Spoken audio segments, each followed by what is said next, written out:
చేసుకుంటాను. నీకు తెలుసా మా అమ్మ బాగు అమ్మమ్మకి తెలియకుండా చేసుకుంటాను.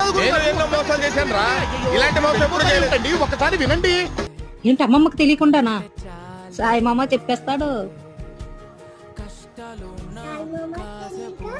ఏమని? అమ్మమ్మకి చెప్పకుండా కూడా చేసుకుంటావా? అప్పుడు అమ్మమ్మ ఇంటికి రానివ్వదా నిన్ను? సాయి మామ అంటే నీకు అంత ఇష్టమని? ఎంత ఇష్టం? చాలా ఇష్టం. ఎందుకు చిన్న మామనే చేసుకోవచ్చు కదా? ఏమైంది? మామ అయితే అన్నిసార్లు తిడుతున్నాడు. నిన్న ఏ సాయి మామ ఒక్కసారి తిట్టలేదా? ఎందుకు సాయి మామ అంటే నీకు అంత ఇష్టం? సాయి మామ తిట్టడానికి నీకు ఇష్టమా? మరి సురేష్ మామ?